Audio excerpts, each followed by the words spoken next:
Ok, entonces voy a compartir, estamos atendiendo el tema número 3 de la asignatura, que tiene que ver con la producción de peces en cautiverio como alternativa en la alimentación humana, y hay unas consideraciones previas a la producción de peces a gran escala. Habíamos hecho el listado de aspectos y hemos cubierto algunos de ellos. Habíamos hablado de que el espacio donde hacer la acuicultura es importante, el agua y su calidad, las especies a cultivar, el financiamiento, la tecnología a usar y el mercado. Estos son los elementos que habíamos dicho que eran consideraciones fundamentales para, para que el cultivo sea exitoso. Vamos a brevemente a revisar las 3 que hemos iniciado. El espacio disponible para la instalación de las granjas. Dijimos que la ordenación del territorio para uso sostenible del espacio y promoción de la eficiencia de las instalaciones era importante. Había que encontrar áreas específicas para los distintos usos del terreno: agricultura y ganadería, acuícola, para la pesca, para el tránsito, la recreación, la instalación de ciudades, el comercio, la industria, la salud, la educación. Sí, ordenar un territorio significa asignar áreas para todas estas actividades que son cotidianas, lo que la vida de las personas ocupa e involucra estas áreas que mencionamos, y cada una pues tiene que tener una localización espacial determinada que optimice su trabajo. Porque cada una requiere condiciones especiales. La agricultura requiere tierras adecuadas, requiere agua, requiere clima. Podemos tener un aspecto faltante y la cosa ya no va a funcionar. Yo puedo tener todas las condiciones de agua, o sea, tierra, pero si el clima no es el adecuado, si es demasiado frío, las plantas se congelan y obviamente no pueden producir. Entonces, igualmente las casas de las personas tienen que estar en sitios tranquilos, donde no haya mucho polvo, donde el agua llegue cotidianamente en cantidad suficiente, etcétera. Cada uno de estos aspectos que mencionamos tiene sus condiciones, y en el área acuícola pues tiene las condiciones que estamos mencionando nosotros en la lista que acabamos de leer. Las técnicas para el estudio del territorio, habíamos hablado de la fotografía aérea, los drones con cámaras, el sistema de información geográfica, que permite que al ordenador del territorio recabe toda la información de los aspectos físicos, sociales, químicos, biológicos de un ambiente, y logra combinar en un gran sistema que permite la visualización geográfica de la información. Esto facilita muchísimo el poder trabajar y el poder ordenar territorios, pero la ordenación no es solamente un aspecto informativo, es un aspecto político también. Entonces aquí juegan papel importante el acuerdo que se llegue con la sociedad para ordenar un territorio. Cuando las municipalidades son las que primeramente se encargan de esto, porque las ciudades hay que ordenarlas. Las ciudades tienen que tener avenidas que pasen por sitios, tienen que tener hoteles, tienen que tener parques, restaurantes, sitios de diversión, cine, y eso pues tiene que estar en sitios específicos, ¿no? Pero si yo mi casa, al lado de mi casa me van a poner un centro comercial, eso significa que el tráfico va a aumentar muchísimo, que la contaminación por ruido va a aumentar muchísimo, y a mí me disgusta eso. Entonces, obviamente yo voy a pedir que los centros comerciales estén en sitios distanciados de mi casa. Pero ese mismo requerimiento pues lo va a hacer muchos vecinos. Entonces, cuando se ordena el territorio, las autoridades, ya sean municipales o provinciales o nacionales, porque pon tú, ¿dónde poner un puerto o un aeropuerto? Eso ya no depende de una autoridad municipal, eso depende de una autoridad nacional, porque un aeropuerto afecta al país entero. Entonces, cada autoridad, de acuerdo con su responsabilidad, pues va a llamar a consultas a la sociedad que se vaya a ver afectada por una obra determinada, ¿no? Entonces, una vez que hemos decidido zonificar un territorio y dividirlo en secciones, yo voy a reunirme con la gente afectados y voy a oír sus observaciones y minimizar los problemas que pueda causar esa obra. Eso sería una manera adecuada de ordenar el territorio. Bien, continuamos en las clases pasadas con el agua. Veíamos que los tipos de recursos hídricos podían ser ríos, en el caso que nos afectaba, pues el río que nos afectaba aquí en Manaví, los ríos más importantes eran los ríos Portoviejo, Chuánicos y Míes, y había otra serie de ríos más pequeños que también pues, son importantes a nivel local y hay que tomar en cuenta, porque si yo quiero poner un cultivo de ostras en Liwiki, que es donde estamos actualmente trabajando en la facultad, apoyando a la comunidad de pescadores de Liwiki y a la prefectura que está financiando el programa, puede haber un riachuelo allí.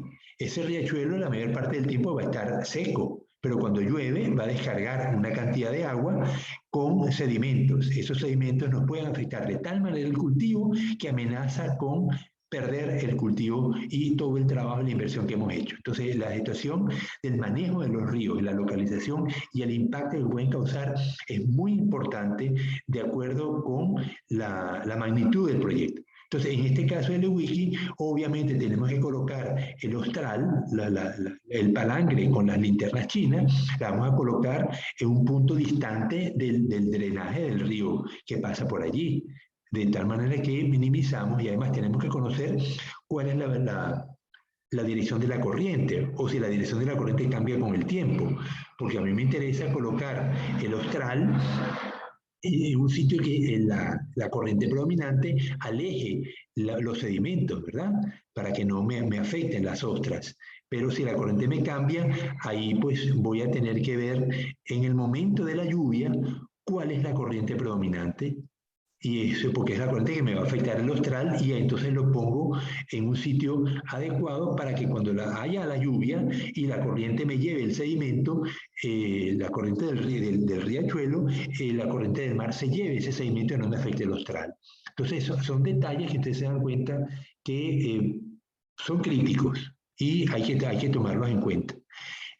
Habíamos hablado también de los embalses. En Manaví pues tenemos Posadas de la Esperanza y los embalses pues son sitios adecuados para cierto tipo de acuicultura.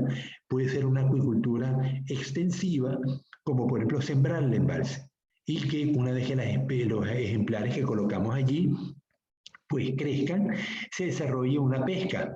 Entonces estamos usando una pesquería basada en la acuicultura. Pues nosotros cultivamos los peces, los juveniles, los liberamos y ellos crecen solos en el embalse alimentándose por el alimento que allí hay, pero eventualmente esos animales van a crecer y van a poder ser explotados. Entonces tenemos una producción de peces que antes no teníamos en una zona, producto de utilización adecuada de un embalse.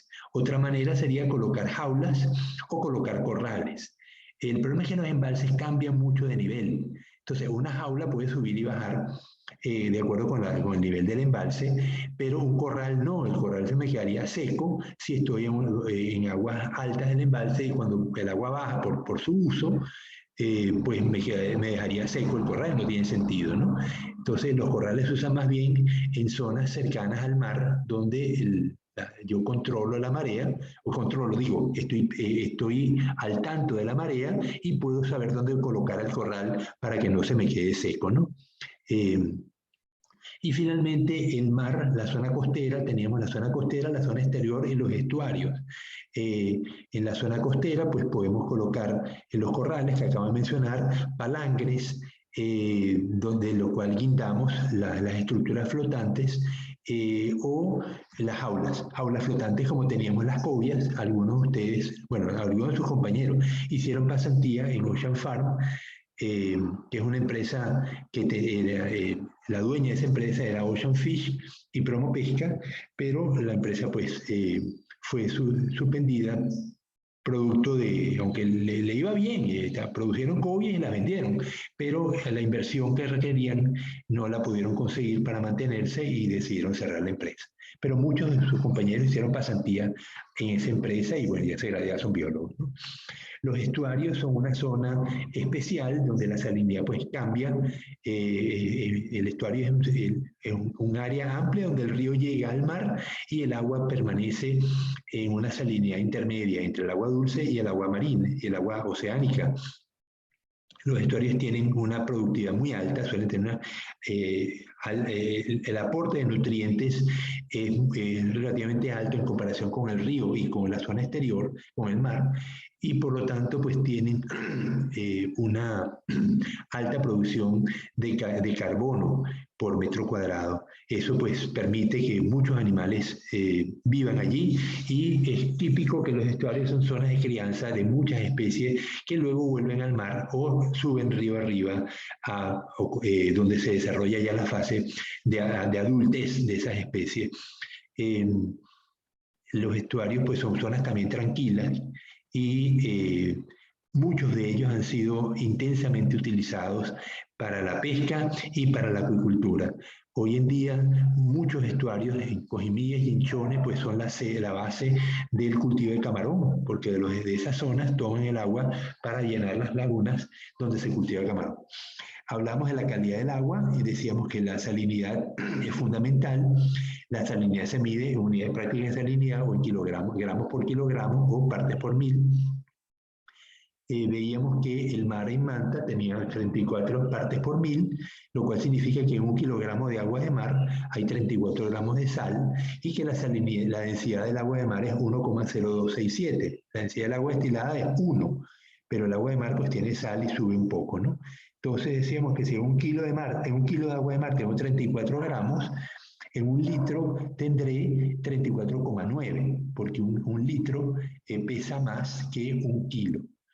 Además, si en 1 litro tengo 34,9 gramos de sal, para tener 1 kilogramo de sal necesitaría 28 litros de agua. O sea, yo evaporo el agua de 28,7 litros y al final obtengo 34,9 gramos de sal.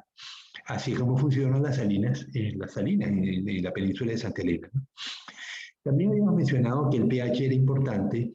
El pH es el potencial de hidrógeno, que es el menos logaritmo en base 10 de la concentración de hidrógeno. El pH en Manta, el agua de Manta es de 8,2. El agua de mar es un tampón, es una solución amortiguadora, que el tampón es una mezcla de ácido débil y su sal. En este caso, por ejemplo, ácido acético más acetato de sodio en agua constituye una solución tampón. En el caso del agua de mar, pues tenemos ácido bórico y tenemos también el ácido carbónico, producto que el CO2 se mezcla con el agua y forma ácido carbónico, y ese ácido carbónico pues se descompone en sus iones. Pero eso conduce a una ecuación de equilibrio que me determina una concentración de pH bastante estable mientras los productos del acetato y el ácido acético permanezcan presentes en la solución. Habíamos dicho que la temperatura era importante, que las especies las podíamos separar por especies de aguas frías y aguas cálidas. Aguas frías, aquí en Ecuador solamente tenemos las truchas, pero en otros países como Europa, Canadá, China, Rusia, pues tenemos especies de aguas frías como el esturión, y va a haber otra cantidad de algunos cíclidos que son especies que solamente viven en agua fría, pero que en nuestro continente pues no las tenemos. La trucha justamente se introdujo en América del Sur, producto de que no teníamos especies de interés comercial en las aguas frías de nuestros sistemas montañosos. Así que se introdujo la trucha, que es un animal que no migra, vive permanentemente allí, un salmónido, y pues ha tenido éxito, porque ya ahí está desde los años 40, ya tiene pues 80 años presente en nuestros países y aparentemente pues le va bastante bien. El impacto ambiental que ha causado pues ha sido menor, al menos no he leído mucho sobre impacto ambiental negativo causado por las truchas en los ambientes donde fue introducida.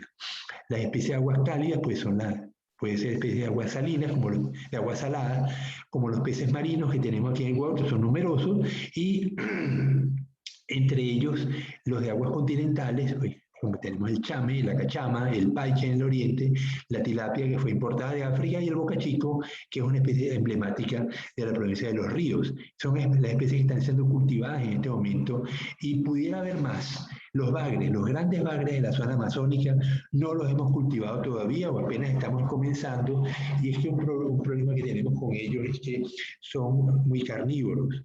El comerse unos a otros es un problema severo. Los africanos han tenido mucho más éxito en cultivo de bagres porque allá hay bagres herbívoros. Aquí no los tenemos en América, ¿no? Decíamos que la concentración de oxígeno era importante.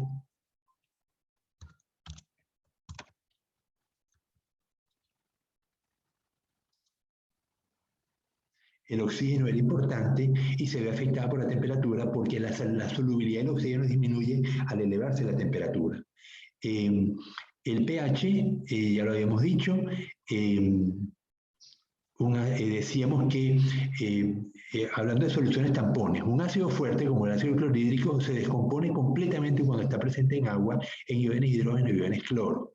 Pero un ácido débil permanece en gran proporción como ácido sin disociarse. El ácido débil, por ejemplo, el ácido acético, se descompone en ion acetato, ion H, ion hidróneo, que se une con el agua. El agua es muy electronegativa y se asocia con ese hidrógeno y forma ion hidróneo. Entonces, y cuando se coloca una sal, las sales se disocian completamente en el agua, funciona como los ácidos fuertes, ¿no?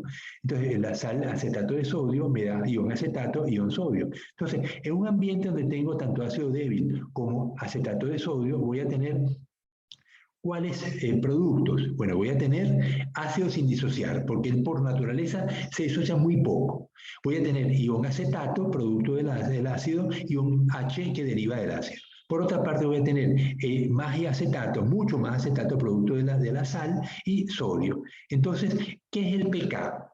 Es una constante de equilibrio que refleja la concentración de productos y reactivos en equilibrio y cambia con la temperatura. Entonces vemos que el pK de este sistema que tenemos es la concentración del ion acetato, pero aquí le puse menos y es menos, por la concentración del sodio, por la concentración del hidrógeno, dividido entre la concentración del ácido sin disociar y del ácido que coloqué, ¿no? Es sin disociar y el acetato de sodio, la sal que coloqué, ¿no? Como en el equilibrio esto no existe,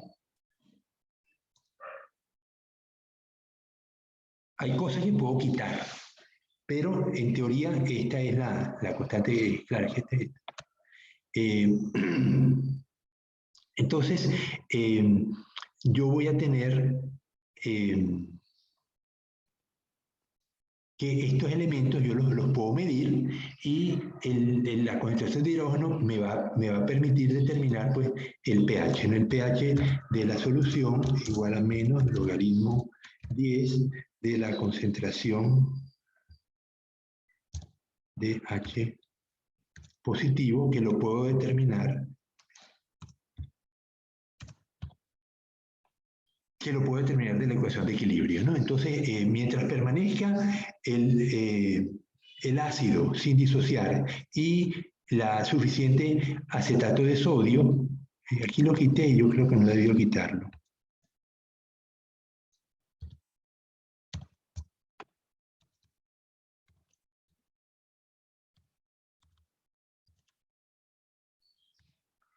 Ok, entonces, mientras haya sal y haya ácido, el pK se va a mantener y la solución va a permanecer estable. Así que esa concentración de hidrógeno casi no va a variar. Pues cuando agrego iones negativos, ellos se unen al acetato y me forman ácido que no se va a disociar. De esa manera, entonces yo, y cuando agrego iones positivos, como iones H, se me van a asociar con los iones negativos del acetato y se van a convertir en ácido que no se disocia. Cuando agrego iones negativos, también se van a unir los iones que están allí reaccionando y me van a controlar el nivel de acidez de la solución. Entonces, así funciona el mar y así funcionan las soluciones tampones. Nuestra sangre, por ejemplo, es una solución tampón. Nosotros tenemos CO2 en la sangre, forma ácido carbónico y entonces tenemos un pH en la sangre bastante estable. Cuando el pH cambia, que cambia cambia unas unidades pequeñas, unos centésimas de valor de pH, a nivel del cerebro reaccionamos enseguida, porque eso permite que la ventilación se acelere, ¿no? Por ejemplo, cuando uno retiene la respiración, la concentración de carbono empieza a acumularse en la sangre y llega un momento que ya no podemos aguantar más y forzamos a que el pulmón empiece a funcionar y expulse el CO2 que tiene para nivelar el pH del sanguíneo nuevamente, ¿no? Bien, no habíamos mencionado, pero que hay que hacerlo, los iones. Los iones son importantes en el agua porque nosotros, los seres vivos, requieren sales para operar. El potencial de la célula está basado en dos iones fundamentalmente, el sodio y el potasio. Ambos están en forma de iones positivos. Además, necesitamos cloro en cierta concentración. En la sangre, la hemoglobina, para funcionar, ¿qué ion necesita? ¿Qué metal necesita?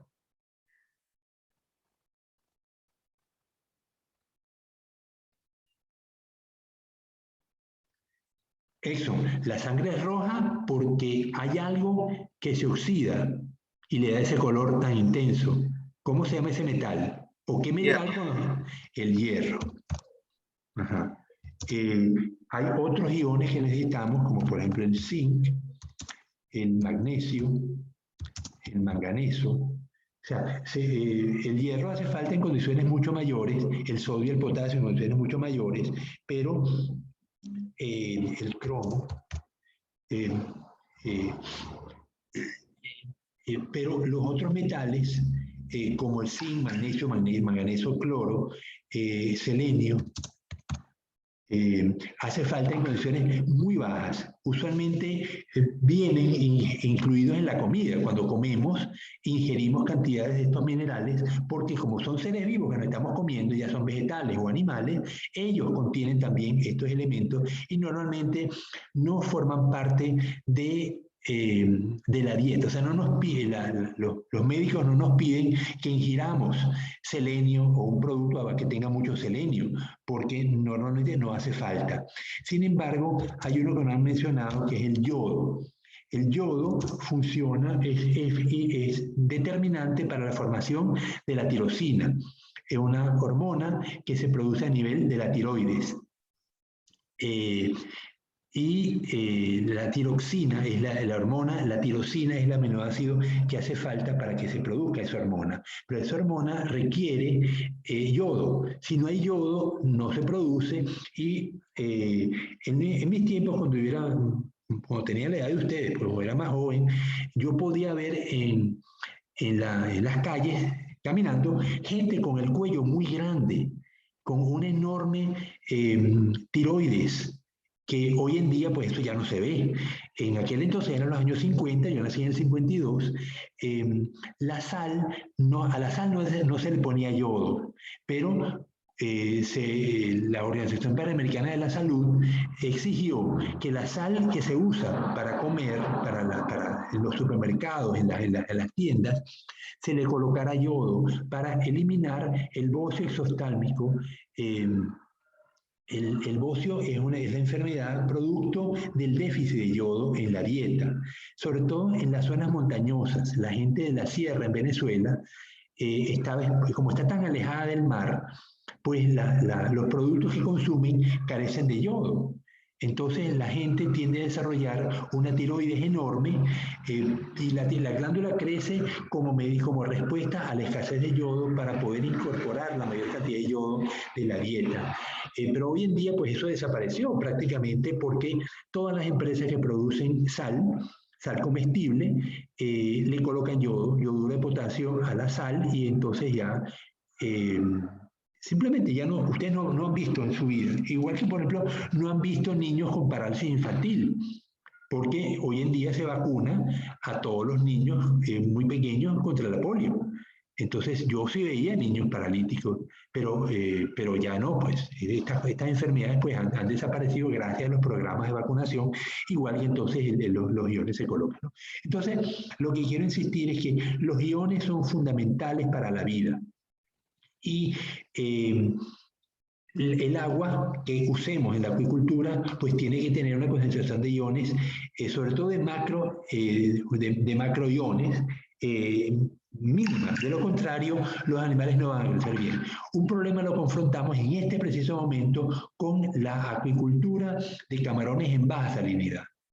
Una cosa es cultivar camarones en chone y otra cosa es cultivar camarones en agua destilada, ¿no?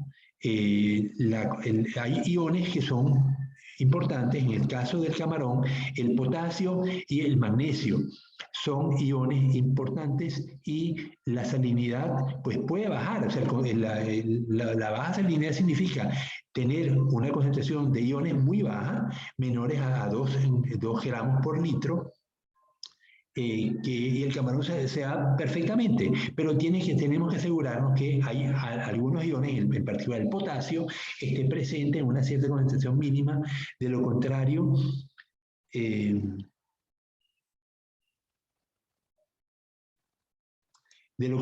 el camarón pues va a presentar déficit de crecimiento por no tener las condiciones mínimas necesarias, ¿no? Ok, habíamos hablado también de las especies. La especie que queremos utilizar para cultivo, pues tenemos que tener, en primer lugar, semilla. ¿De dónde sacamos la semilla para cultivar una especie? Pues eso es un problema. La semilla la podemos importar. Por ejemplo, la empresa Ocean Farm, que cultivaba las cobias, ellos se quedaron con los reproductores y aunque dejaron de engordar cobias en las aulas que estaban enfrente de Jaramillo, ellos sí siguieron produciendo juveniles de cobia y los exportaban. Entonces, yo puedo traer semillas del exterior. Yo puedo cultivar, pongamos, esturiones en Cuenca. Yo importo los juveniles esturiones, me los traigo de la Unión Soviética, o en la Unión Soviética eso ya no existe, me los traigo del sur de Rusia, de Ucrania, por ejemplo, donde tengo granjas de esturiones y me los traigo en avión, pues, y cultivo mis esturiones y los vendo. Si el caso del Ministerio del Ambiente me da permiso, ¿no? Obviamente yo puedo cultivar muchas cosas siempre y cuando yo tenga resguardo, que no se me vayan a escapar, pues el ministerio pues, me lo va a permitir, ¿no? Entonces, las condiciones ambientales de una especie es fundamental, y yo puedo entonces importar semilla de cualquier cosa, siempre y cuando me lo permitan, ¿no? Hay especies que son de importación prohibida por el impacto ambiental que pueden causar. Pero también yo puedo tener la producción de semillas en los laboratorios, como tenemos actualmente laboratorios de producción de semilla de ostra, semilla de tilapia, bueno, teníamos el de semilla de cobia, pero lamentablemente el gerente, pues Samir Kuri, falleció hace ya 3 semanas, que en paz descanse, y fue un gran colaborador del OLEAN. Afortunadamente muchísimos estudiantes hicieron pasantía. Yo mantuve estudiantes del tecnológico allí también haciendo pasantía. Así que bueno, fue una pérdida para el OLEAN el hecho de que perdamos un colaborador tan grande como Samir, y pues ayudó pues, a la formación de tantos biólogos, ¿no? Entonces allí pues se producían las semillas de cobia. No sé si los hijos van a mantener la empresa o si van a matar a los productores y se acabó la historia, ¿no? Entonces, por otra parte, podemos obtener semilla del ambiente natural. durante mucho tiempo en Venezuela los cultivos de cachama se hacían con las cachamas que se recogían luego de que las lluvias cesaban. Ustedes saben que cuando los ríos, cuando llueve, los ríos crecen y se desbordan. En ese momento, los animales que están en el cauce principal del río pasan a ocupar las áreas laterales de los ríos. Y en esas sabanas ocupadas, ahora inundadas, donde hay una gran cantidad de comida disponible, donde hay mucho refugio, porque teníamos pues arbolitos, pasto presente que sirven de refugio para las larvas que se van a producir producto de la reproducción, pues en esos ambientes la reproducción ocurre de forma natural y cuando las aguas bajan, pues los animales vuelven otra vez al cauce del río. Pero muchas charcas quedan, muchas zonas inundadas quedan repletas de peces y esos peces pues van a morir irremediablemente porque cuando ya no, la temperatura suba y no hay oxígeno pues se van a asfixiar, ¿no? O no hay comida para tantas especies. Otros animales logran sobrevivir, sobre todo especies que pueden soportar la respiración aérea. Hay animales en las sabanas de América que pueden enterrarse y pasar la época de sequía enterrados. Ellos respiran aire, el metabolismo baja muchísimo, ellos están enterrados completamente y pues pueden soportar hasta que vuelvan las lluvias y el animal pues sale de su escondite y empieza pues crece, se reproduce y otra vez vuelve a esconderse, ¿no? Pero la mayoría no, la mayoría van a morir. Entonces, esos animales que quedan en los charcos pueden ser recolectados y las especies que nos interesan pues se llevan a las lagunas y se cultivan. Entonces ahí tenemos una fuente de semilla natural que ha sido usada desde tiempos inmemoriales, ¿no? Aunque los cultivos pues se han desarrollado en gran medida después de los años 50, ¿no? Bien, entonces vemos que la semilla pues, puede ser producida artificialmente o podemos obtenerla del ambiente natural. La acuicultura de camarones en Ecuador comenzó extrayendo poslarvas del mar. Masivamente se extrajeron poslarvas durante muchos años hasta que los pescadores de camarón pues se estaban viendo afectados porque no estaban dejando suficientes semillas para que el camarón creciera y permitiera la pesca. Entonces ahí fue cuando el gobierno ecuatoriano obligó a que toda la producción de semilla, a que toda la semilla que se usara para los cultivos fuera producida en laboratorios. Esto fue en los años 70 y a partir de entonces pues ya se dejó de extraer semilla del mar y se produjo toda la semilla en laboratorios. Entonces, la semilla puede ser disponible todo el año si producida artificialmente en laboratorio o estacionalmente cuando la sacamos de los ambientes naturales. Hoy en día cultivamos chame, con semilla que sacamos del estuario del río Chone. Lanzamos redes a la costa, las recogemos y los juveniles pues son entregados a los cultivadores. Así como estamos operando. ¿Cómo se opera hoy en día con el Boca Chico? No lo sé. Yo no sé, no he hablado con el biólogo Moya, que es el encargado de la planta de Cacharí en Babahoyo, pero sé que uno de los compañeros de ustedes está cultivando Boca Chico y lo saca de allí, de Cacharí, de la estación del Ministerio del Ministerio de la Producción, que está operando en las instalaciones de la granja de la Universidad Técnica de Babahoyo. Ahora, le están sacando de los ambientes naturales, así como sacamos semillas de chame, o realmente estamos reproduciendo Boca Chico en la estación de Cacharí. No lo sé, eso es lo que quiero averiguar y se los cuento cuando lo averigüe. Luego, decíamos que con qué arte de pesca se captura la especie de manera que permite obtener reproductores sanos. Ustedes saben que los atunes, en particular el atún rojo que vive cerca de los polos, es un atún de muy alto valor y lo que se hace es que se capturan juveniles, se llevan vivos a las jaulas y allí se engordan. Entonces, igual que hacemos con el chame, lo hacemos con atunes. Y se hacía con la cachama, hasta que se empezó a producir la semilla de cachama en laboratorios, ¿no? Entonces, esto es todo un arte en pleno desarrollo. Las especies que se están cultivando, cada vez tenemos más especies. Hay las Naciones Unidas, a través de la Organización para la Alimentación, la Agricultura y la Alimentación, la FAO, ellos tienen hojas de datos por especie. Por ejemplo, hay uno que se llama Tilapia Fact Sheets. Es una hoja donde describe todo lo que se conoce sobre la tilapia, técnicas de cultivo, y es bueno que ustedes lo conozcan para que puedan meterse en internet y ponen, por ejemplo, Boca Chico Fact Sheet. Seguramente no hay nada, ¿no? Pero algo que sí va a haber, Cobia Fact Sheets, o ponemos Chame, a lo mejor hay unas fact sheets ya de Chame. A mí me pidieron que hiciera una para Venezuela, pero me traté de hacerlo con los colegas venezolanos, los cultivadores de paguara. La paguara es un animal muy bonito, marino, poco frecuente en los desembarques, pero que se prestó mucho para la acuicultura. Es una especie que se cultiva con facilidad, es resistente a enfermedades, come fácilmente el alimento balanceado. Y pues, se desarrolló el cultivo de paguara.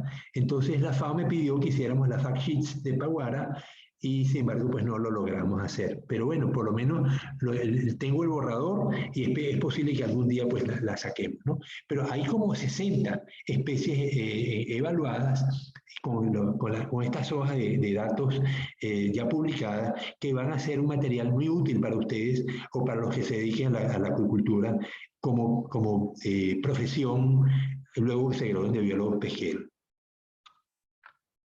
Bueno, esto fue lo que habíamos conversado en la clase pasada. Nos hemos echado una hora discutiendo estos detalles, pero bueno, son cosas que debemos afianzar. Vamos a seguir avanzando y vamos a tomar pues otro de los puntos, ¿no? Vamos a hablar del financiamiento.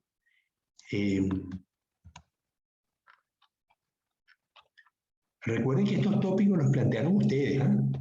Entonces, financiamiento y le pongo en negrita. ¿Quién financia las actividades acuícolas en Ecuador? Se oyen opiniones. Vamos a hablar de fuentes de financiamiento. ¿Me pueden decir algunas?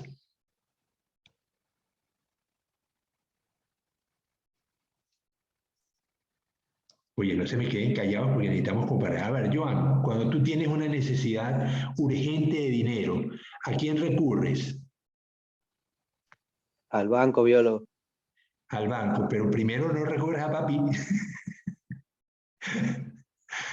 Usualmente yo primero recurría a mi padre cuando estaba vivo, ¿no? Después a mis hermanos y por último, si ya no podía conseguir, pues al banco, ¿no? Pero las fuentes de financiamiento fundamentalmente han sido personales. El sector pesquero, se van a dar cuenta ustedes que en gran medida se ha desarrollado con fondos personales. En la banca se ha manifestado más renuente a financiar el sector pesquero, más el pesca extractiva que la acuícola, ¿no? Y una razón importante es la falta de bienes para poder asegurarle al banco la recuperación de los fondos que otorga. Cuando yo compro una casa, ¿qué uso para darle respaldo al préstamo? Eric, no sé si tus padres o tú vives en una casa propia, ¿no? O tus padres viven en una casa propia, pero cuando la construyeron, ¿cómo consiguieron el dinero para construirla, Eric? ¿Cómo la consiguieron? ¿Con recursos parte personales o hipotecando algo? Claro, pero me estás hablando de la hipoteca. ¿Qué es una hipoteca? ¿Pones de garantía algo para...? Es un bien material que se otorga en garantía para un préstamo. Puede ser un préstamo en dinero o un préstamo de otro tipo, ¿no? Pero al fin de cuentas es una garantía, es algo que vale, es un bien que vale. Entonces, cuando yo quiero comprar un barco, yo ofrecería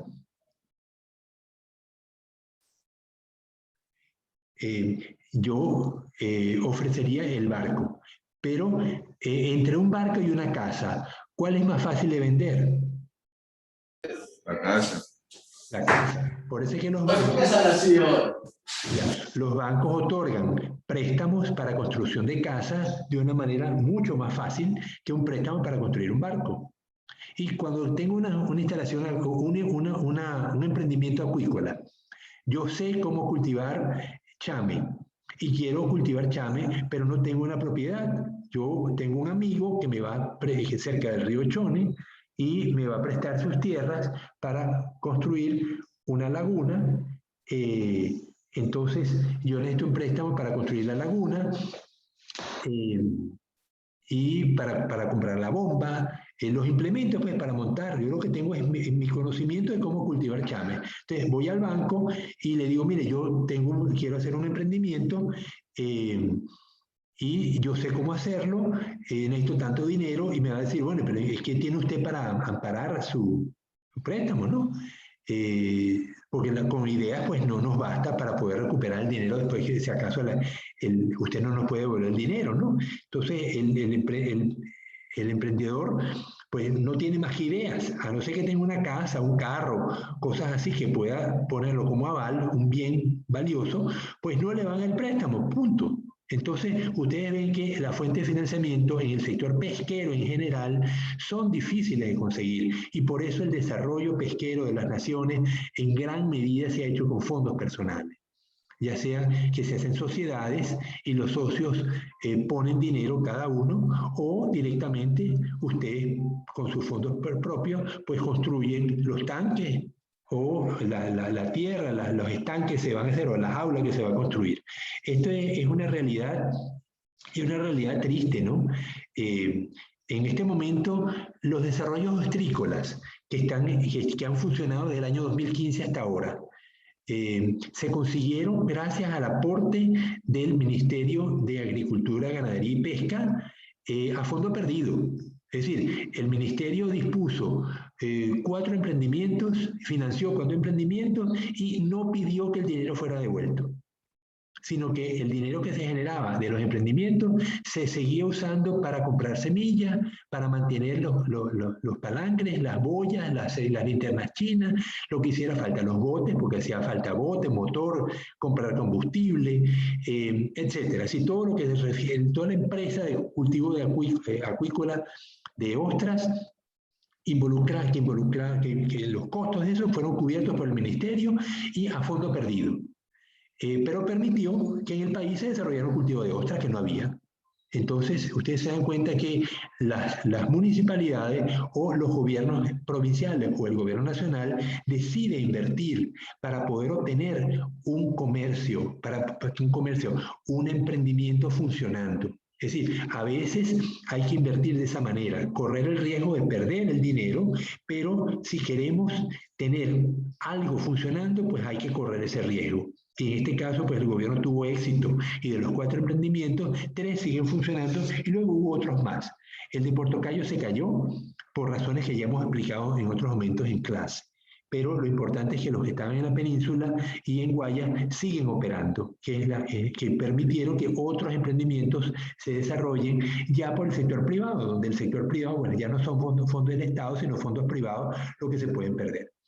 Entonces, tenemos fondos personales, luego tenemos la banca. Vamos a ponerle la banca. La banca existe a 2 niveles.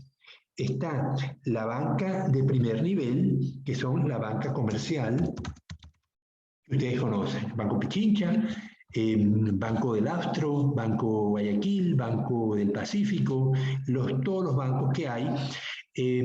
Para yo tener un banco, el Estado ecuatoriano me exige que yo voy a invertir parte del dinero que tengo recogido, lo voy a invertir en el sector productivo. O sea, no cualquiera puede tener un banco. Si a mí se me ocurre tener un banco, yo saco una firma y el dinero pues lo voy a usar para montar casinos. Y esos casinos producen mucho dinero y me va a generar, como son compañías anónimas los bancos, pues son entes comerciales, ¿no? Lo importante es producir plata. Pero yo puedo tener una empresa que se dedique a montar casinos, pero no la puedo llamar banco. Porque si es un banco, el Estado ecuatoriano me exige que parte de los fondos sean dedicados al sector productivo, tanto industrial como agrícola, como pesquero. Además me fija una cartera mínima. Yo tengo que tener, por ejemplo, un 30% de los fondos del banco destinados al sector productivo.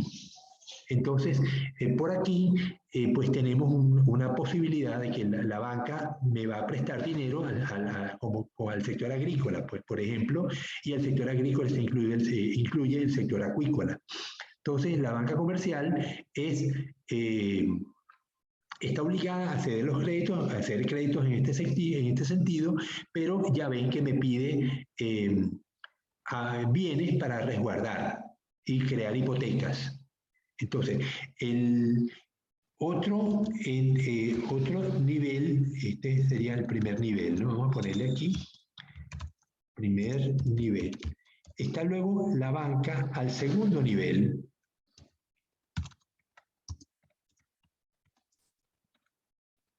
Que en Ecuador se llama el Banco Nacional de Crédito.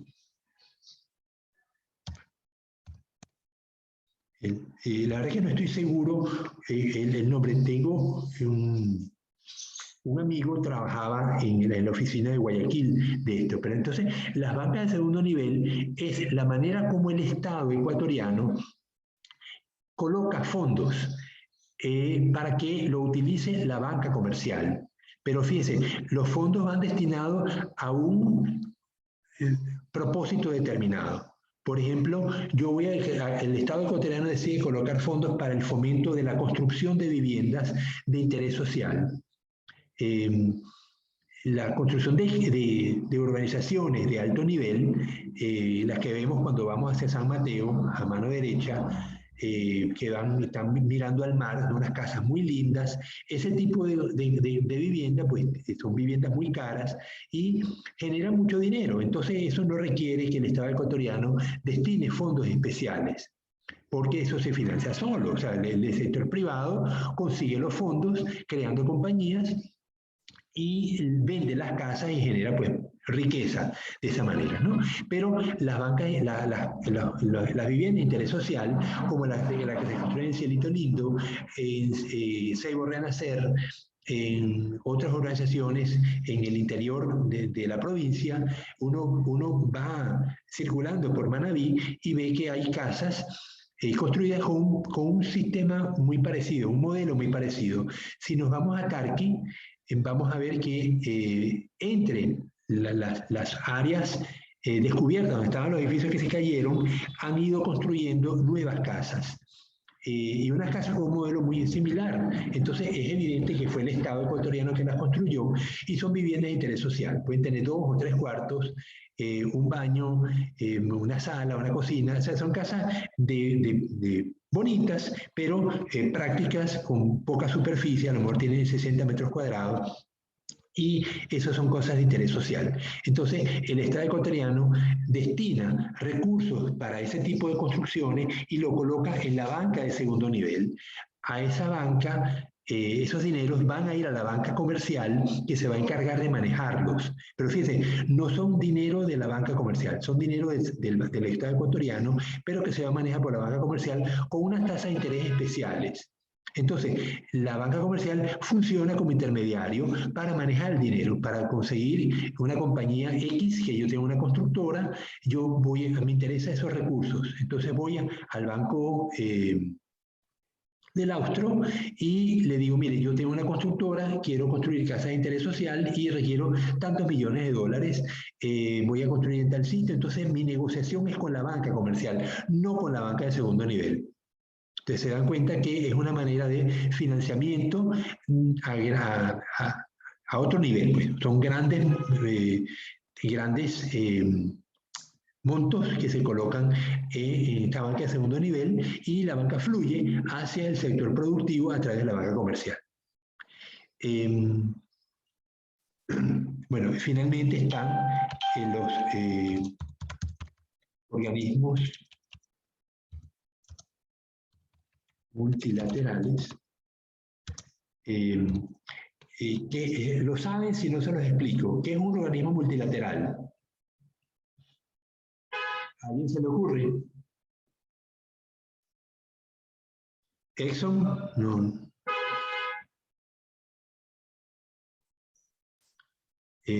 Los organismos multilaterales son aquellos constituidos por los países con intereses determinados. Por ejemplo, la Organización de las Naciones Unidas es un organismo multilateral. Es constituido por representantes de los países que existen en el planeta, los 194 países. Ellos forman parte de las Naciones Unidas y tiene una sede central en Nueva York. Está dirigida por la Asamblea Nacional, por la Asamblea General de las Naciones Unidas, presidida por un miembro que se rota cada año. Ecuador fue presidente de la Asamblea General durante el año 2019. Las Naciones Unidas tienen una serie de organismos distribuidos por el mundo con propósitos específicos. Uno de los más importantes en este preciso momento es la Organización Mundial de la Salud, que tiene sedes en los distintos continentes. Por ejemplo, aquí está la Organización Panamericana de la Salud. No sé dónde tiene la sede, en alguno de los países, pero tiene sedes subsidiarias en los distintos países, ¿no? Entonces aquí, por ejemplo, en Quito, debemos tener la sede de la OPS para Ecuador, ¿no? Y ellos pues manejan todo lo que es las vacunas. Las vacunas contra el COVID se manejan a través de la OMS y a nivel continental a través de la OPS. Entonces, las Naciones Unidas también tienen la FAO, la Organización para la Agricultura y la Alimentación, que se encarga del apoyo técnico a los países para promover el sector, la producción de comida y la producción de los bosques, y la producción de textiles, algodón, etcétera, ¿no? Entonces, en la parte de organismos multilaterales también tenemos los entes de financiamiento. Entonces tenemos el Banco Interamericano de Desarrollo, el Banco Mundial, el Fondo Monetario Internacional, la Corporación Andina de Fomento, la Mercosur,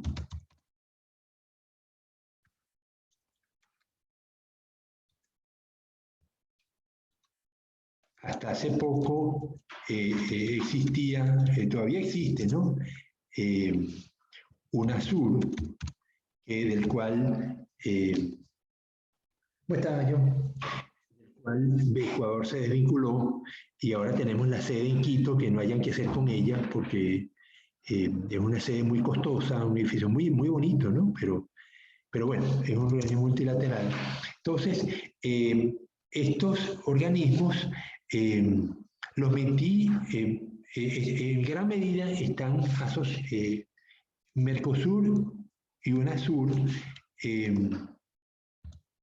los debería poner en una categoría aparte porque estos organismos están asociados a aspectos más políticos, ¿no? Bueno, Mercosur es más de comercio, ¿no? La OEA, la Organización de Estados Americanos, son organismos más políticos que financieros. Pero lo que es el Banco Interamericano de Desarrollo, el Banco Mundial, el Fondo Monetario Internacional, la Corporación Andina de Fomento, sí son entes financiantes fundamentalmente, a los cuales pues, Ecuador forma parte y como ente, como miembro de estos organismos, pues da una cuota. El pertenecer a la Corporación Andina de Fomento, a la cual pertenece también Bolivia, Perú, Colombia y Venezuela creo que también, pero Venezuela se ha desvinculado de algunos de estos entes producto de los errores políticos que cometen los gobiernos.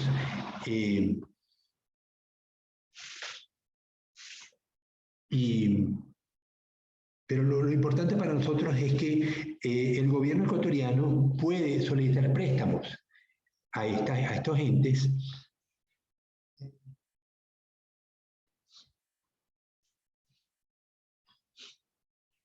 cuando tiene intereses en generar proyectos en particular. Por ejemplo, el gobierno quiere construir una represa con fines de abastecimiento de agua a un sector agrícola, pongamos, estamos en Pastaza.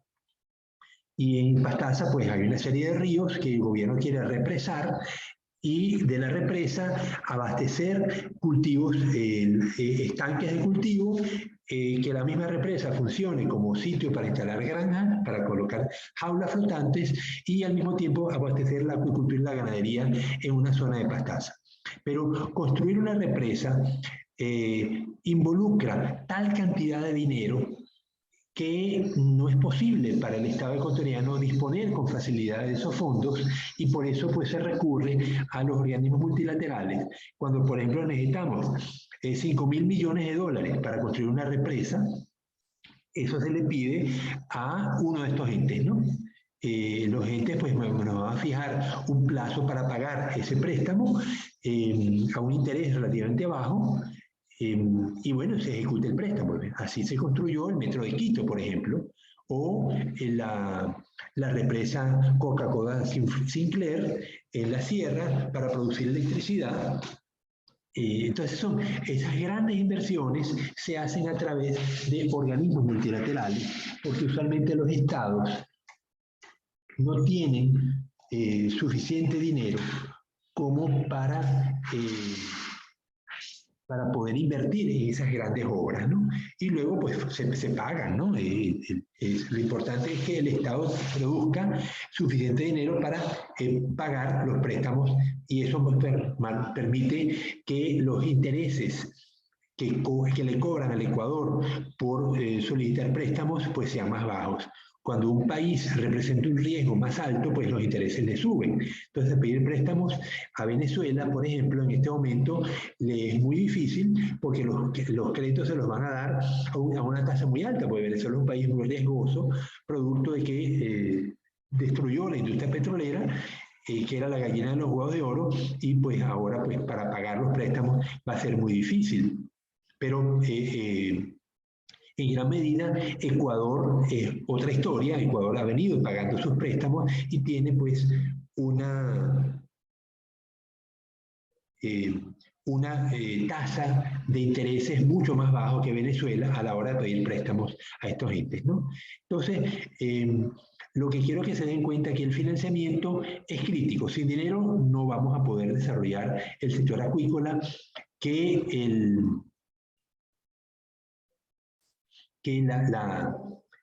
los gobiernos establecen pues una serie de condiciones para que el dinero fluya, que pueda haber préstamos, aportes personales o puede haber aportes de la banca. Vemos también que podemos tener, vamos a ver si lo puedo.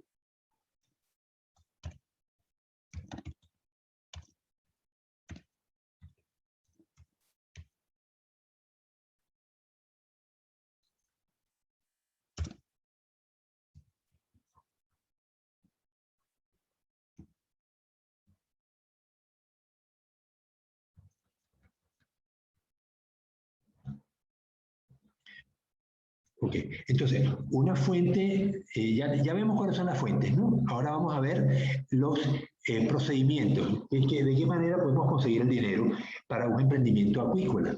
Yo quiero construir, yo tengo en mi casa, vivo en las afueras de Manta, tengo un terreno, a lo mejor no es muy grande, son 200 metros cuadrados, pero mi casa apenas ocupa 80. A mí me quedan todavía 120 metros cuadrados de terreno y yo quiero construir, no lagunas, porque tenía lagunas muy pequeñas, pero quiero construir dos tanques. Tengo suficiente terreno en la casa, pueden ser tanques desmontables, como los tanques australianos, y eso requiere una inversión, a lo mejor de $2.000. ¿A quién recurro? Bueno, puedo pedir un préstamo al banco.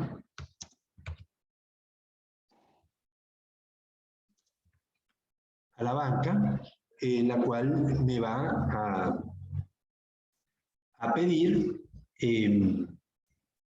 yo sé que esto parece un ejercicio tonto, pero necesito estar seguro de que ustedes dominan este aspecto, porque algunos van a trabajar luego en el Ministerio de la Subsecretaría de Pesca o de Acuicultura y tienen que ir a promover el sector acuícola. En este momento el decano tiene un grupo de estudiantes que están asociados al proyecto Tilapia. Entonces la facultad está trabajando en una laguna que tenemos en Los Bajos y tengo entendido que van a empezar ahora las visitas a los productores interesados en cultivar tilapia. Entonces les van a hablar de cómo construir una laguna, cómo conseguir las semillas de tilapia, cómo alimentarlas, pero un aspecto que le van a preguntar enseguida es cómo conseguimos el dinero para construir las lagunitas o los tanques donde vamos a tener las tilapias. Entonces, vamos a ver, yo necesito $2.000 para construir los tanques que requiero en el patio de mi casa. Van a ser tanques baratos, no van a ser tanques de concreto, sino tanques desmontables, construidos con estructuras metálicas forradas con liner. Voy a necesitar también una bomba. Voy en la fuente de agua, pues puede ser un pozo o puede ser agua del acueducto. Como yo puedo reciclar el agua, puedo tener un filtro biológico, el consumo de agua no va a ser tan alto. Cuando lleno el tanque sí, pero una vez que lo tengo lleno, yo puedo reciclar ese agua, pasarla por un filtro biológico y seguirla usando. Si son peces agua dulce, pongamos voy a cultivar chame. Entonces, no voy a consumir tanta agua, porque la municipalidad pudiera ponerme problemas si voy a usar agua del municipio para cultivar los chames, ¿no? Entonces, ¿de dónde saco los $2.000? A ver, Joan, ¿cómo se te ocurre que podemos conseguirlo? La única manera es un préstamo. Claro, pero un préstamo de $2.000 no me van a pedir que hipoteque mi casa. Mi casa puede valer $40.000. Entonces es evidente que no lo voy a usar, no voy a hipotecar mi casa para $2.000. ¿Qué hago? ¿Qué puedo ayudar en aval?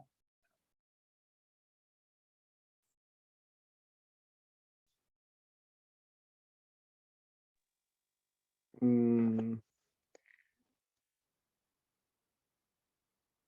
El carro, si es un carro no muy nuevo. no, vender, o sea, siempre así como en la universidad se hacen actividades, podría ser. Ok, entonces claro, a la banca, pero entonces eso ya no es un préstamo a la banca, ¿no? Sino eso ya son actividades especiales.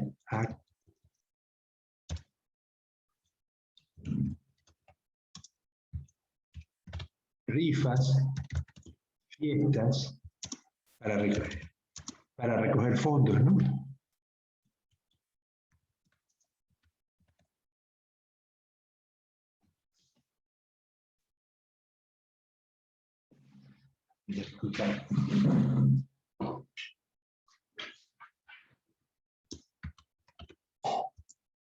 Ok. Rifa, fiestas, concursos. Sí.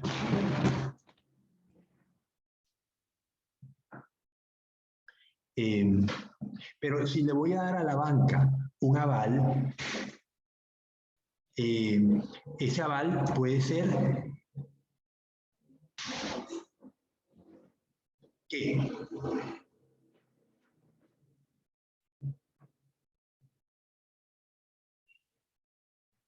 Fíjense el monto, ¿ah? Exxon, ¿se te ocurre a ti qué podemos darle a la banca aval para que me den los $2.000? Es un monto que relativamente pequeño, que mucha gente lo pide, pero la banca no me va a pedir una hipoteca para ese monto tan bajo. Usualmente, ¿de dónde saca la gente préstamos de esa magnitud? Lo saben, pero no sé por qué no me lo dicen. Profe, cuando se hace un préstamo siempre se lleva un garante o se Ajá, pone algo exactamente. más pequeño como para que cubra esas deudas, como por lo menos podría ser como una nevera, televisor, no sé. Ok, bienes de línea blanca o marrón. La línea blanca usualmente son neveras, cocinas, solo que el banco, bueno, eso con un prestamista, ¿no?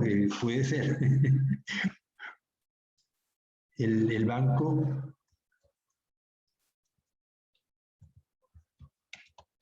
un churquero.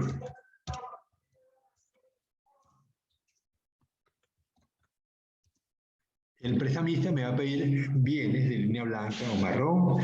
El banco no me va a pedir, no me va a aceptar que yo le dé un televisor o una computadora, no me lo va a aceptar, pero me va a pedir un garante. Un garante es una persona que se compromete a pagar el préstamo si acaso la persona a quien se lo otorgaron no honra su compromiso, ¿no? Eh, pero un elemento más fácil todavía que mucha gente tiene en su cartera, ¿qué es?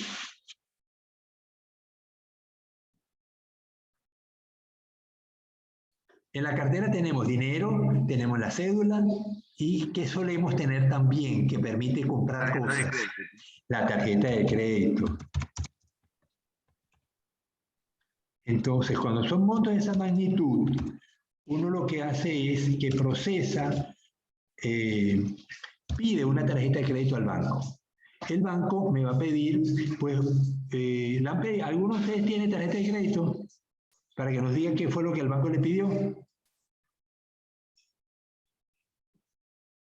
Nadie tiene, todavía no, claro, los bancos ustedes no están trabajando todavía o no tienen un historial laboral fuerte como para justificar una tarjeta de crédito. Cuando yo la pedí, que me la dieron de broma, me la dieron de broma porque lo pedí a los 60, tenía 64 años en ese momento cuando llegué a Ecuador y el banco me pedía pues un año de trabajo en el IES, tener trabajo, por supuesto, yo tenía el contrato de la universidad, pero no tenía el año, entonces tan pronto tuve el año, me dieron la tarjeta de crédito y movilizar una cantidad mínima mensualmente. Al principio me dieron un crédito no tan alto, no tan bajo tampoco, ¿no? Me dieron $1.500 de límite de crédito. Mi sueldo en la universidad, el sueldo más bajo que tiene la universidad, $1.676 mensuales, de lo cual me descuentan casi el 20% para el seguro. Entonces, con esas condiciones, el banco me dio una tarjeta de crédito por $1.500. Y luego, al pasar los años, me van subiendo y me subieron a $3.000. Entonces, ven que la tarjeta de crédito tiene una posibilidad de límite suficiente como para poder sacar ese dinero y montar los tanques que quiero para cultivar chame en el patio de mi casa. Entonces, y luego, pues la tarjeta de crédito tiene una tasa de interés relativamente alta, como 16%, que es bastante alta. Comparamos con los préstamos para vivienda, suelen tener una tasa de interés entre 4 y 8%, y una tarjeta de crédito tiene 16%. O sea que el banco se lleva una tajada fuerte, ¿no? De los créditos que otorga con tarjeta de crédito. Bien. Entonces, yo también puedo pedirle un churquero, solo que los prestamistas no suelen dar montos de esa cantidad, de esa magnitud. Los prestamistas a lo mejor me dan algunos cientos de dólares, o usualmente menos, a veces me dan $50, pero no podemos pensar que un prestamista me va a financiar una inversión de miles de dólares, a no ser que tenga mucha confianza, ¿no? Y las tasas de interés del prestamista suelen ser muy altas, suelen ser alrededor del 20% mensual, ¿no? Bien, entonces, cuando vamos a apoyar al decano en este programa que tiene la facultad de promover el cultivo de peces continentales en la zona de los bajos, pues tenemos que tener esta información. ¿Qué va a pedir la banca para otorgar el préstamo a una persona? Pues ya sabemos que tiene que tener pues un trabajo que la banca va a pedir, no solamente tener trabajo, sino cómo le demuestro yo a la banca que yo tengo esos ingresos mensualmente. ¿Cómo se haría, Beleida? Cuando el banco te dice, demuéstrame que usted tiene estos ingresos mensualmente, ¿tú qué le muestras al banco? ¿Qué le mostrarías al banco?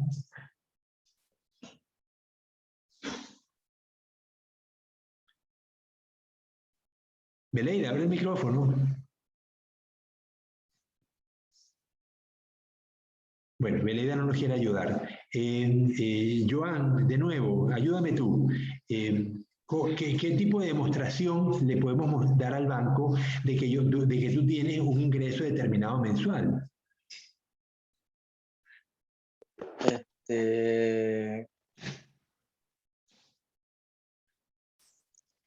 Básicamente, o sea, para los que trabajan un rol de pago. Exactamente, un rol de pago, pero también tú puedes tener, aunque si tú trabajas por tu cuenta, como es el caso que tú trabajas por tu cuenta, tú puedes depositar dinero en un banco mensualmente, porque te interesa ese aval. Una manera segura de que tú tienes el ingreso que lo depositaste mensualmente y al final del mes se suman todos los depósitos y ese es tu ingreso. Claro, según sus ingresos, o sea, en el estado de cuenta. Claro, el Le estado llaman de solito para un cuenta, préstamo. el estado de cuenta me va a indicar cuánto deposité yo. El fondo puede venir del dinero de mi empleador, en el caso de la universidad, pues la universidad me deposita en el Banco Pichincha y yo le doy a cualquiera que quiera que yo le demuestre cuáles son mis ingresos, pues le muestro los estados de cuenta del Banco Pichincha y van a ver ahí todo lo que se ingresa, ¿no? Ya sea lo que ingreso yo directamente, porque yo además de trabajar en la universidad también tengo mi empresa de servicios de traducción. Yo traduzco documentos de inglés, entre inglés y castellano y por eso pues cobro. Y esos ingresos pues cuando la gente me paga pues los deposito usualmente en mi cuenta y eso pues aparece también en los estados de cuenta, ¿no? Entonces, un estado de cuenta mensual es un elemento importante que permite que la gente demuestre que tiene esos ingresos. Mucha gente no lo hace. Y es justamente uno de los problemas que confrontamos con el sector artesanal. El pescador, el cultivador, el agricultor usualmente recibe dinero y se lo gasta directamente sin que pase por la banca. Y de esa manera no hay evidencia real de que ese dinero ingresó al hogar del pescador. Entonces, es un problema que confrontamos con el sector artesanal y hay que educarlo. Informarle que la banca puede ser una fuente importante de financiamiento, pero le va a exigir demostración de los ingresos. Y una demostración es colocando el dinero en la banca. Y lo puede sacar enseguida. Lo importante es que lo depositó. Y aparece como una evidencia real de que ese dinero existió y fue colocado por esa persona en su cuenta. Yo sé que es fastidioso, pero es una realidad, que si no tenemos una demostración de los ingresos, no nos van a dar crédito en la banca. Entonces, la banca nos dispone las tarjetas de crédito, obviamente los servicios normales, la tarjeta de débito, la cuenta corriente, que cada vez se usa menos, la emisión de cheques ha quedado pues reducida a su mínima expresión hoy en día, producto que mucha gente paga con la tarjeta de débito y ya no hace falta emitir un cheque. Siguen existiendo los cheques, ¿no? Pero obviamente en mucha menos dimensión que cuando las tarjetas de crédito y los puntos de venta pues se han hecho tan populares. Menos popular en Ecuador que en otros países. Yo en Estados Unidos, cuando viví allí, no solamente durante el tiempo que hice mis estudios de doctorado, sino también cuando estuve sabático, yo prácticamente usaba el dinero en efectivo para pagar el autobús. Del resto era todo tarjeta. O sea, el dinero en papel ya deja de circular, lo cual también es beneficioso para los países, porque no tienen que estar invirtiendo en producir papel moneda.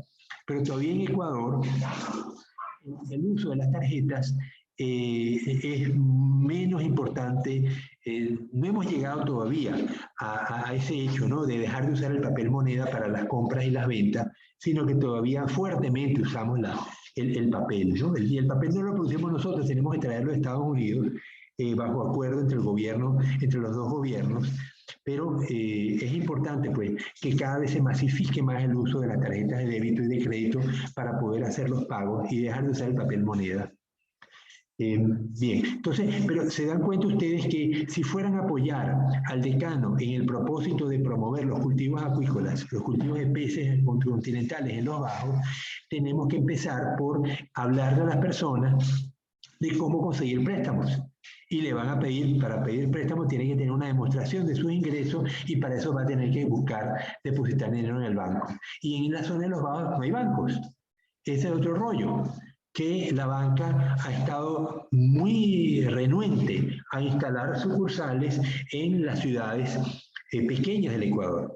En Jaramijó no había banco. Su primer banco se instaló en el año 2015 o 2014, cuando construyeron el puerto pesquero. Y como era el gobierno, instaló una sucursal del Banco del Ecuador, de Banecuador. Entonces, ¿cuánto tiempo existe Jaramijó? Algunos decenas de años, no sé cuándo crearon Jaramijó, ¿no? A lo mejor es muy viejo, a lo mejor tiene cientos de años. Pero el hecho de que Jaramijó no tuviera banco ya les está diciendo algo de que algo no funciona bien. Y es que si la gente de Jaramijó quiere hacer un depósito, tiene que irse hasta el sitio más cercano. ¿Cuál es el sitio más cercano donde puede hacer los depósitos? A ver, ¿cuál es el sitio más cercano a Jaramijó donde se podía hacer depósitos antes que pusieran la Banecuador allí? Es una distancia considerable, ¿no? Joel, ¿lo conoce? ¿Dónde están los cajeros automáticos que reciben dinero cercanos a Jaramijó? Yo no lo conozco. ¿Conocen el aeropuerto? El aeropuerto de Manta. Joel, ¿conocen el aeropuerto de Manta? Exxon, ¿conoces el aeropuerto de Manta? ¿Alguna vez has estado? Sí. Ok, en la redoma, antes del aeropuerto, hay una bomba, ¿verdad? Ajá. Una estación de servicio. Esa estación de servicio tiene muchos cajeros. Sí, está en todos los bancos.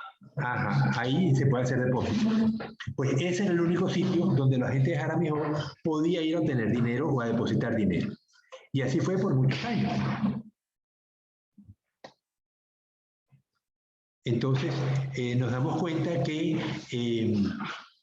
el sector bancario todavía tiene muchas deficiencias para atender las pequeñas poblaciones. Entonces, los bajos tienen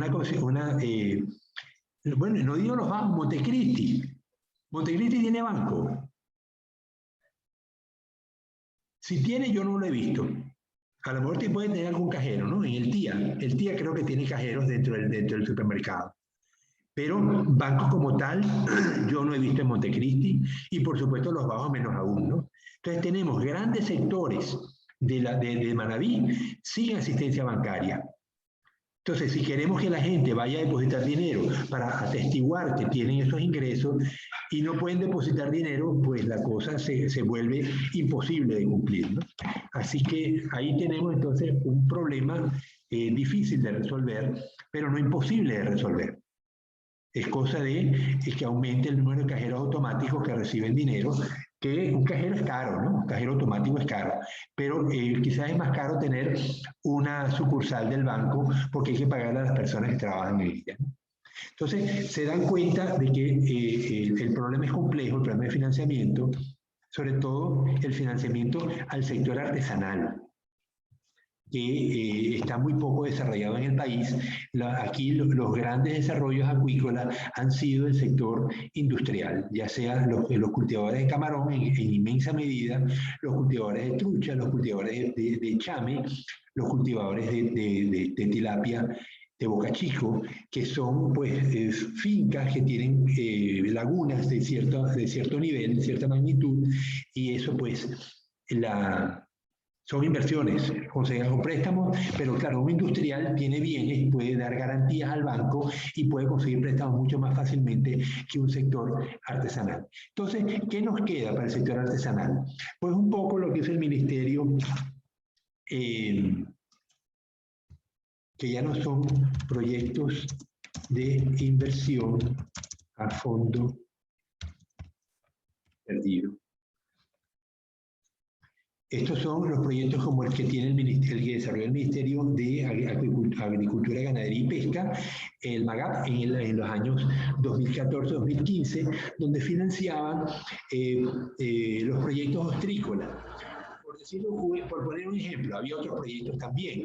Pongamos que tenemos en la provincia de Napo, queremos tener un cultivo, promover el cultivo de cachama en Puyo. El ministerio tiene una estación que produce juveniles de cachama, las semillas las producen allí, entonces el ministerio también puede fomentar un programa de inversión a fondo perdido, donde le vamos a financiar la construcción de las lagunas, con lagunas pequeñas, a lo mejor involucra $5.000 para el productor. Invertimos a lo mejor $200.000 para promover el cultivo de cachama en la provincia de Napo. Y nos aseguramos que las semillas estén disponibles en Puyo y tenemos pues los tractores, que una compañía se va a encargar de esto, financiada por el ministerio, y el productor beneficiado no tiene que pagar de vuelta el préstamo.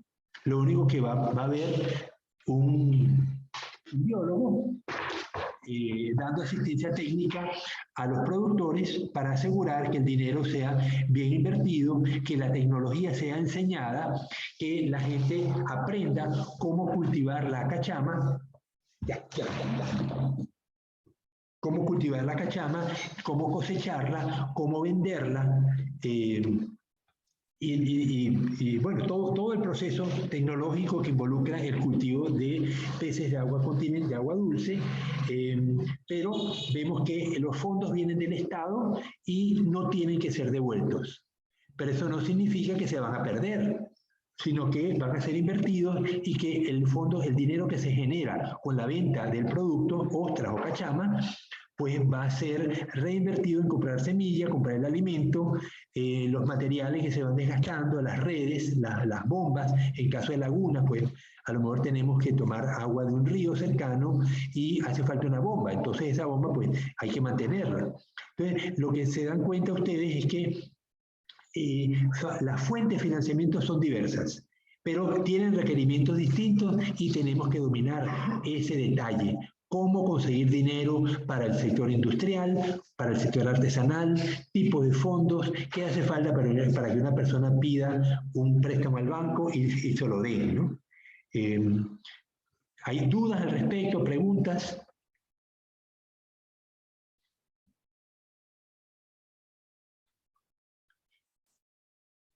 Creo que esta tarde les voy a pasar, enseguida que termino la clase, les voy a pasar el Ban Ecuador ofertó a la universidad un curso de entrenamiento de cómo conseguir dinero para emprendimientos, cuando ustedes se gradúen, emprendimientos a título personal. Entonces, creo que son 2 charlas, una esta tarde y otra mañana, y si no se los pasé, se los voy a pasar, es que no me acuerdo. Eric, ¿recibiste algo en ese sentido que les haya publicado yo? No, yo no. Ya, ok. Bueno, yo al terminar la clase se los pongo en su WhatsApp. Y hay que inscribirse y pues yo les aconsejo pues que lo hagan, ¿no? Porque les van a hablar del tipo de préstamos que requieren una vez que ustedes se gradúen, ya sean biólogos y estén ya buscando para emprendimientos o para poner su empresa. Puede ser una empresa de consultoría, donde ustedes van a asesorar a personas a montar unidades acuícolas o van a asesorar emprendimientos en el área de producción de alimentos o en el área pesquera. Alguien quiere pescar curvina de roca y requiere un asesoramiento. Ustedes pues lo van a asesorar no solamente en cómo pescar curvina de roca, que es una especie que vive en las piedras y por lo tanto requiere pues un bote, requiere palangre o requiere anzuelos, y ustedes pues van a asesorar, van a cobrar por ello, y para cobrar pues necesitan tener una firma registrada en el Servicio de Rentas Internas. ¿Cómo se hace para registrar una firma y tener un RUC? Eso pues lo van a explicar en este curso de entrenamiento a ustedes como futuros profesionales. Entonces, bueno, si no hay dudas al respecto, que si las hay, pues lo van a resolver en ese curso o me consultan para dar por concluido este tema de financiamiento que ven ustedes que es importantísimo. Sin esto, pues no vamos a tener la posibilidad de tener el cultivo, salvo que tengamos fondos personales en suficiente cuantía para poder comprar los materiales, las semillas, el alimento y empezar a producir. Pero la mayoría de nosotros pues no va a tener esa posibilidad y le vamos a requerir apoyo económico de otros entes. Bien, el otro elemento que habíamos hablado importante era mercado. Tecnología lo vamos a dejar para la clase del viernes, para terminarla, porque es muy complejo. Vamos a dar qué elementos vamos a incluir en el aspecto mercado. Vamos a detallar los primeros y luego los vamos a discutir en detalle. Entonces, yo siempre me preguntan los mismos porque son los que veo en pantalla. Bienvenida, a ver, Catherine estaba con nosotros.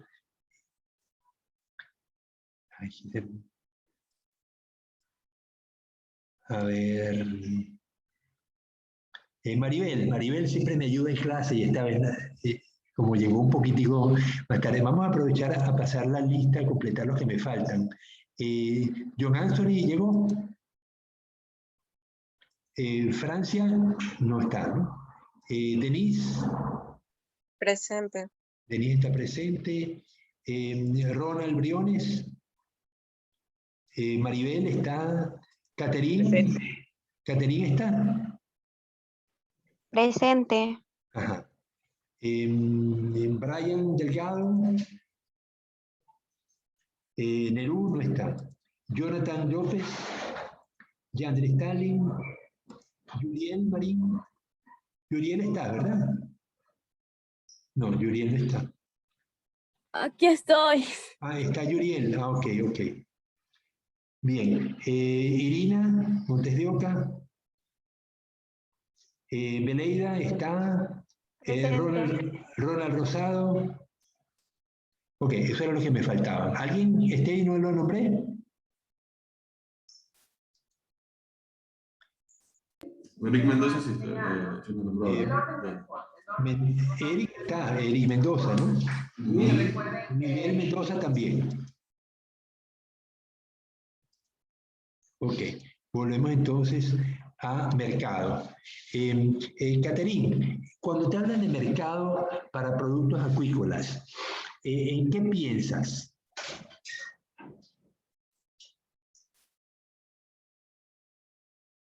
Supermax, sí. Catherine, ayúdame. No entendí, profesor. Cuando te hablan aquí, mercado de productos acuícolas, vamos a tratar de desglosar eso. ¿Qué entendemos por mercado? En sentido amplio, vamos a poner elementos que componen el mercado de productos acuícolas. Mercado Sí. general. Digo,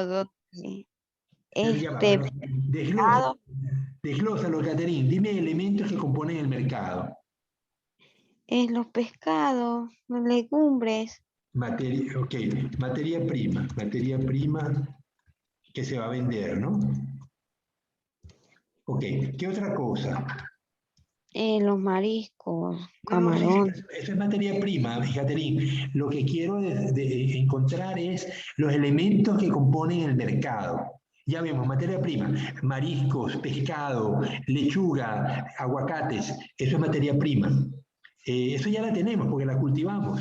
¿Qué cultivamos en Ecuador? Ya lo vimos. Camarones, trucha, cachama, chame, tilapia, ostras y algas, algo, pero lo importante es,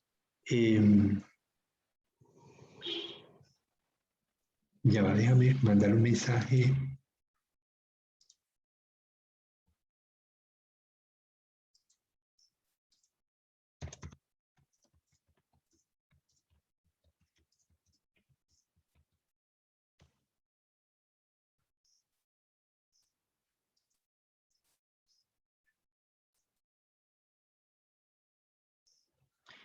Ok, entonces volvemos. Necesito que desglosemos el mercado porque esto es fundamental. Si no hay mercado, ¿de qué me vale producir los chames que tengo en mi patio, en el patio de mi casa? Tengo 300 kilos de chame. ¿Cómo hago para venderlos? ¿A quién se los vendo? Y si no los vendo pronto, bueno, el chame respira, ¿no? El problema es que está comiendo, estoy gastando alimento todos los días, yo ya quería salir de ellos, pero si sigo manteniéndolos, cada vez voy a tener más pérdida, porque ya tienen talla comercial, no me están creciendo como deberían, porque ya alcanzaron la talla a la cual yo lo puedo vender y estoy gastando mucho dinero manteniéndolos. Serían los comerciantes. Ajá, pero ¿cómo contacto a los comerciantes? Para que hagan promociones, profe. Ok, promoción de los productos. Eso es productos, se llama publicidad.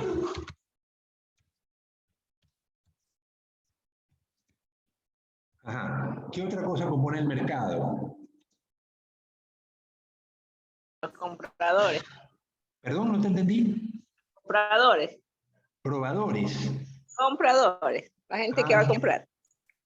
Ok, población de compradores. Bien, si yo quiero vender truchas, va a ser más fácil vender truchas en una zona cercana a la sierra donde la gente está acostumbrada a comer trucha. Entonces, algo que tenemos que considerar es costumbres culinarias de las personas. Si la gente no conoce el chame, no lo va a comprar, porque el chame no es como la tilapia, que es rojito, que tiene un color rosadito, bonito, sino que es oscuro, negro, con la boca ancha. Entonces,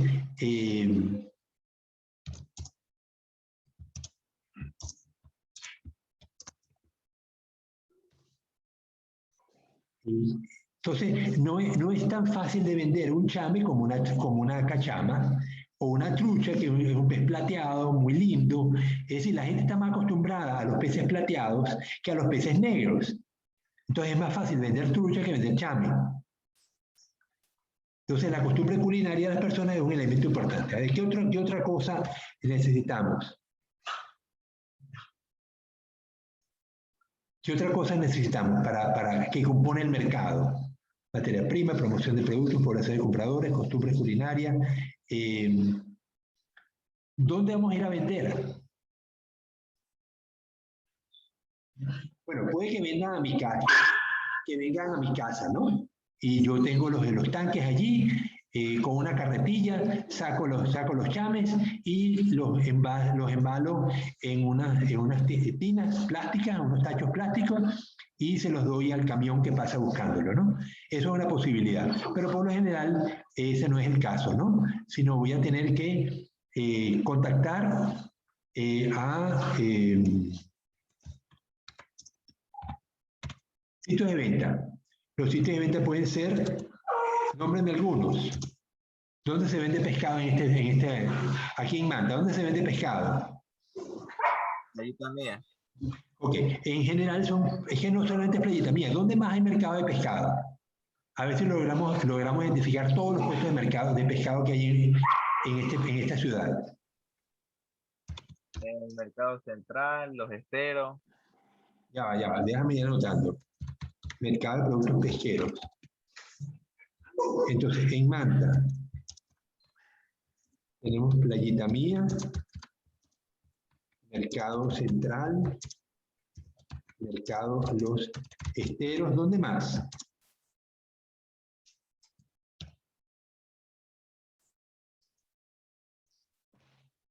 En San Mateo, profe. En San Mateo. ¿En qué parte de San Mateo?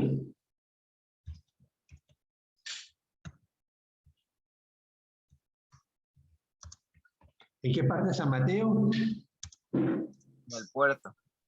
En San Mateo, exactamente. ¿Y otro puerto pesquero que tenemos aquí cerca? Aramijó. Aramijó. Ajá. ¿Dónde más? Las Piñas. Ventas ambulantes. Las ventas ambulantes están en Las Piñas. ¿Dónde más hay ventas ambulantes? Aquí mismo en la ciudad hay una venta ambulante. ¿Dónde está esa venta ambulante? En todas.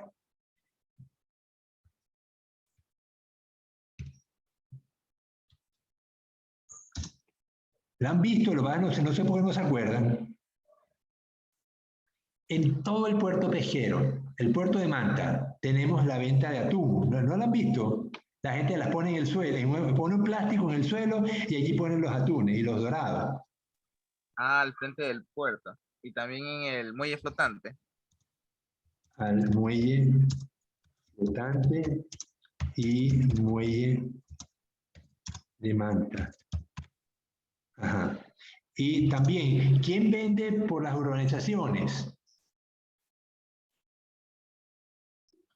Beleida, por tu casa no pasa un bicicletero vendiendo camarón y vende carita. Cada 3 meses paso por aquí. 3 meses. Pasan haciendo bulla. Sí, es cierto. Pero los bicicleteros en Venezuela son muy importantes. Muy, muy importantes. Porque distribuyen el pescado por muchas ciudades del país. Ok, entonces tenemos el puerto pesquero de San Mateo, puerto pesquero de Aramijó, el mercado de los esteros, mercado central, Playita Mía, bien, o sea, tenemos una idea de dónde se vende pescado. Entonces tenemos sitios de venta de pescado, los mercados de productos pesqueros, pero también tenemos los supermercados, que no me los ha mencionado. Supermercados. Los supermercados está el TIA. El TIA vende pescado congelado, así como pescado en lata, ¿no? En lata y en frasco. Supermaxi. En Supermaxi se encuentra más variedad de mariscos. Sí, Supermaxi asiste a personas con mayor afluencia económica y hay productos más caros, más diversos. Comisariato.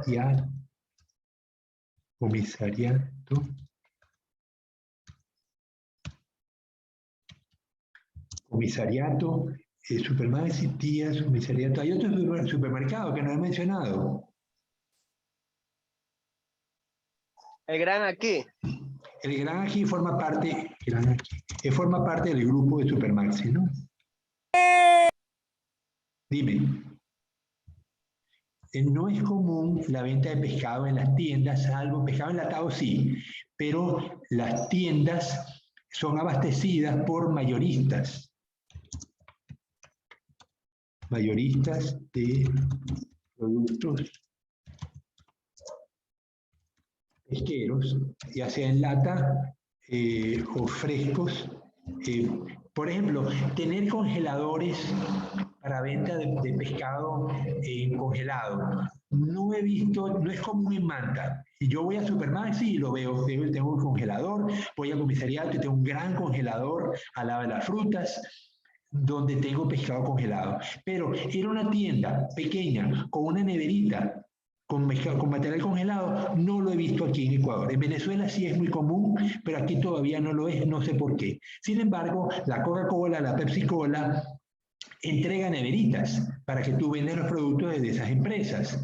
Las empresas que producen pescado congelado en Venezuela también entregan neveras Y la nevera tiene la marca, ¿no? De hecho, a lo mejor está pintada con la marca de la empresa. Y vende, entonces yo le entrego la neverita a las tiendas y ellos me venden el pescado congelado de la... Pero la tienda tiene que poder, la gente tiene que entrar a la tienda para poder ver el producto, porque si no, bueno, la cosa llegaron a acuerdos entre el tendero y la empresa que da las neveritas para productos pesqueros congelados, ¿no?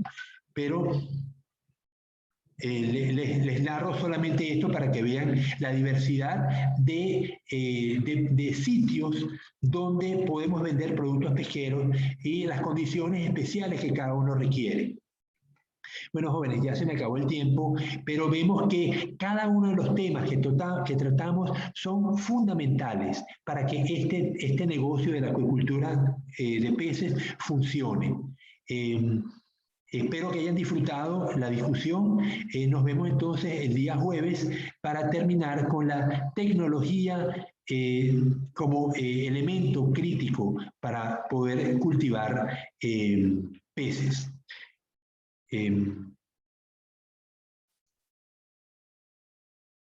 Bien, ¿hay alguna pregunta antes de irnos?